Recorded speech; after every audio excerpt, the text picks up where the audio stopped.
Let me tell you a little bit about family nursing theory. This will be important to know.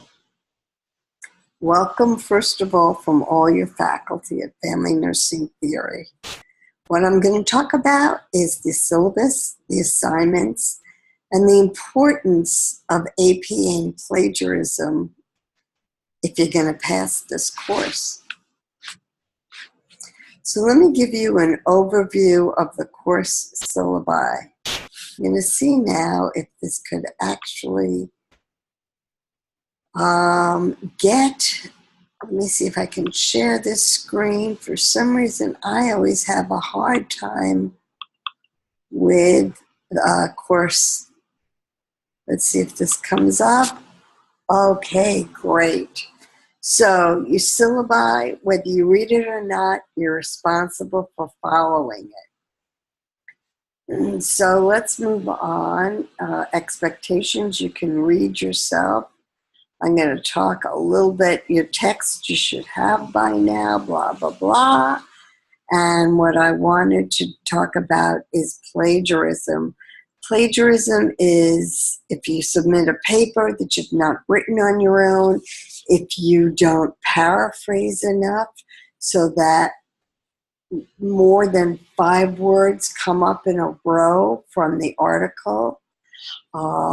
And again, we don't want a lot of quotes, so please make sure you paraphrase quite a bit.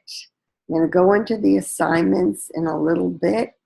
All of the assignments have rubrics. Read the guidelines and the rubrics before you do your assignments. There are written assignment guidelines in the syllabus, and that's about all I want to talk about the syllabus for now. So let me stop sharing. I want to go into the assignments. I guess, you know what, I'll just stay in here for the assignments. So you have a genogram and an echo map, which is your first assignment. Pretty easy to do. Before you do your genogram or your echo map, one of the big issues you're going to have to do is interview a family, not your family. You can interview a classmate's family. You can interview a patient.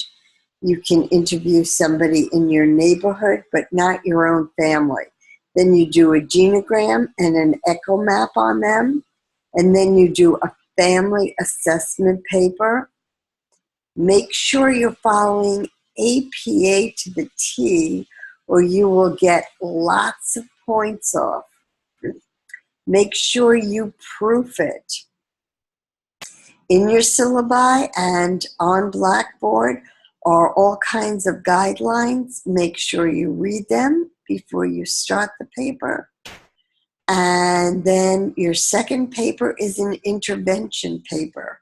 So based on your assessment, what would you suggest that this family does? And what you're going to have to do is do a lit search for that. You're going to have to discuss the lit search in detail, and that is in your syllabi. That is under assignments. You pick one intervention from the literature using best evidence. At least 3 of your 5 resources for your intervention paper must be a research paper. And I believe that's it for now. I'm going to go back and stop sharing. All right. Let us quickly see if I could go back with, all right. I went over the syllabi. I went over the assignments. Make sure you follow APA if you want an A. And again, in this class, APA and not committing plagiarism in any way, shape, or form is going to be important. You will be submitting each of the papers, not the genogram, but the 2 papers through First Turnitin. You check to see, forget the 30%. That's not what we're looking for in this course. What we're looking for is that there are less than 5 words strung together and very few quotes. That's what you need to do. And that's it. Thank you very much. Feel free to contact us if you have any questions. We're wishing you the best. Thank you.